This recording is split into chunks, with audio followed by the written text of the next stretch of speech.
जब अपने वफादार कुत्ते को मारकर फूट फूट कर रोया लाखा बंजारा। लाखा बंजारा चित्तौड़ का रहने वाला एक व्यापारी था जो जगह जगह घूमकर व्यापार करता था। एक बार जब उसका पड़ाव आसन गांव पानीपत के पास में हुआ, तब उसे कुछ पैसों की ज़रूरत पड़ी, तो उसने आसन गांव के सेठ से कुछ धन उधार मांगा। तब सेठ ने उसे कुछ गिरवी रखने को कहा। लाखा बंजारे ने हमेशा अपने साथ रहने वाले प्यारे कुत्ते को सेठ के पास उधार चुकता होने तक के लिए छोड़ दिया। एक दिन रात में चोरों ने सेठ के घर में सेंध लगाई और सारा कीमती सामान लेकर जंगल की ओर चले गए।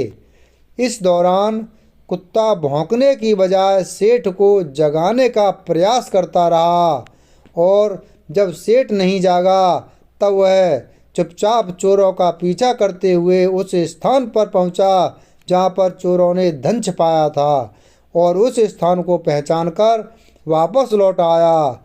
दूसरे दिन चोरी का पता चलते ही सेठ के घर में कोहराम मच गया। कुत्ता फिर सेठ की धोती को पकड़कर बाहर की तरफ खींचने लगा। किसी ने सेठ को कुत्ते के पीछे जाने की सलाह दी। कुत्ते ने सबको जंगल में ले जाकर धन वाले स्थान पर पंजा मारने लगा। लोगों ने जब उस जगह पर खुदाई कराई तो सारा धन मिल गया।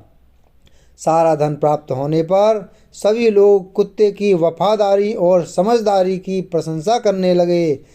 सेठ ने कुत्ते के कारनामे से प्रसन्न होकर वहीं कुछ लिखकर उसके गले के पट्टे में कपड़े से बांधकर उसे मुक्त कर दिया। जब वह कुत्ता कई दिनों बाद लाखा बंजारे के डेरे पर पहुंचा तो उसे वहां से भागकर आया समझ लाखा बंजारा क्रोधित हो उठा कि तूने मेरी साख पर बट्टा लगा दिया। यह कहते हुए उसने अपनी बंदूक से उसे गोली मार दी। कुत्ते के पास बैठकर जब वह उसके गले को अंतिम बार सहला रहा था तो उसने कपड़े में कुछ लिपटा देखा, तो एक कागज़ के टुकड़े पर उसी सेठ ने लिखा था, लाखा बंजारे का ऋण चुकता हुआ। तब लाखा बंजारा फूट फूट कर रोया। तब यहीं की 6 एकड़ भूमि उस वफादार कुत्ते के नाम पर की गई तथा उसकी समाधि बनाई गई।